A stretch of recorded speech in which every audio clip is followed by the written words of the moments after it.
Chapter 16, 6 p.m., Christmas Eve 2. As the church bells chimed for the 6th time, the doorbell rang. Harry took a deep breath and said, "Okay, here we go."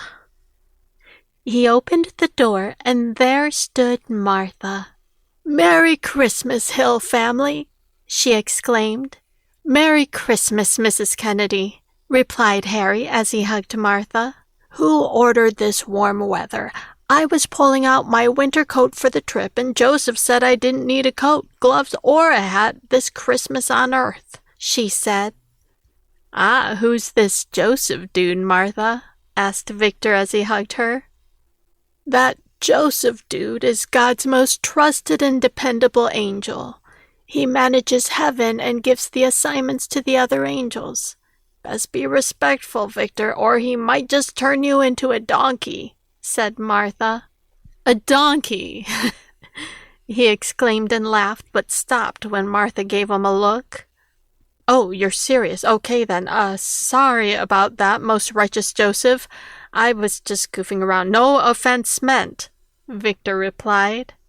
"Victor, are your ears growing?" "Look at his butt, Rose. Any tail growing there?" asked Caitlin. "Knock it off, you guys. My ears aren't growing." "Are they?" "Oh, Jesus, Mary, and Joseph, please help me," screamed Victor. "See, you have known Joseph all along, Victor, as well as Jesus and Mary, I see," said Martha. "Oh, that Joseph. Okay then, I'm cool with that," replied Victor as he continued grabbing his ears to make sure they were not growing. "I would like to meet in the dining room before the rest of the guests arrive," said Martha as she walked towards the dining table. "Where are all the rest of the guests? It's after 6 and there were more people here last year already," said Caitlin.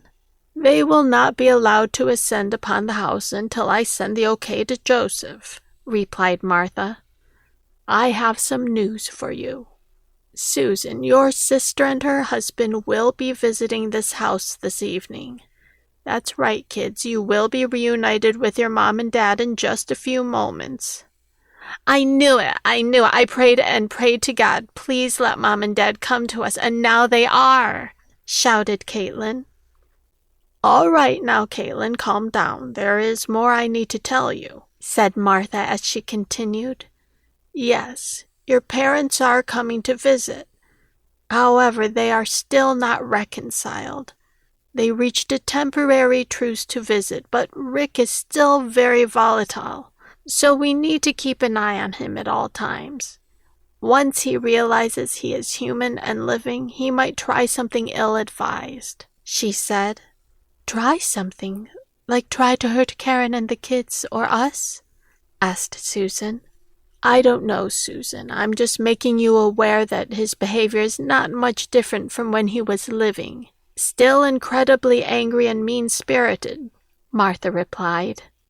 "Speaking of spirited, how is Rick in heaven if he is still a total ass?" asked Harry. "Harry, heaven is God's world. He chooses who can enter and who cannot. Not everyone in heaven is perfect. If being perfect was a requirement, heaven would be empty. Being an ass, as you put it, is not grounds for being removed from heaven. Would you like it if Susan kicked you out of the house every time you acted like an ass?" she asked. "I would not like it, but maybe it would teach me to stop acting like an ass," replied Harry. "You might want to keep a backpack just in case, Harry," said Susan with a smirk. "Enough about my father being an ass. When is he going to be here?" asked Caitlin. The doorbell rang. It was 6:05 p.m. on Christmas Eve. "Can I open the door?" Caitlin asked. Susan and Harry looked at each other, Martha, and then back at Caitlin. "Yes, I suppose that would only be fitting. Why not ask your sister and brother to join you?" said Susan. Victor and Rose joined Caitlin, and together they walked to the front door. Victor reached for the door handle and slowly opened the door. As the door opened, they looked out onto the unseasonably warm night and saw two faces as they came into the light from the porch lanterns.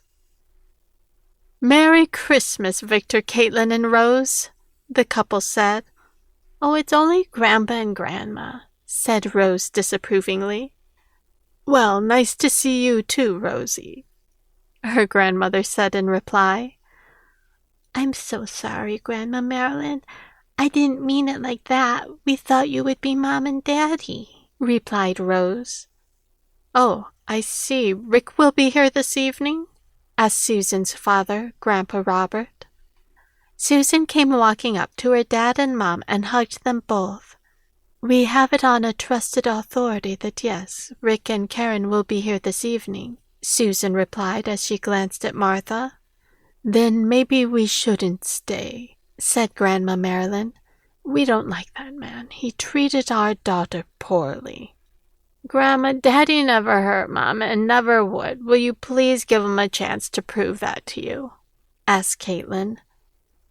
"Mom, I'm confused. Don't you see them all the time up in heaven?" asked Susan. "Honey, heaven is much like earth in many ways. You don't have to see anyone you don't want to see. We elected not to see Rick," her mom replied. "What about Karen? Have you seen her?" Harry asked. "Rick and Karen were in a different area of heaven because they were still having issues.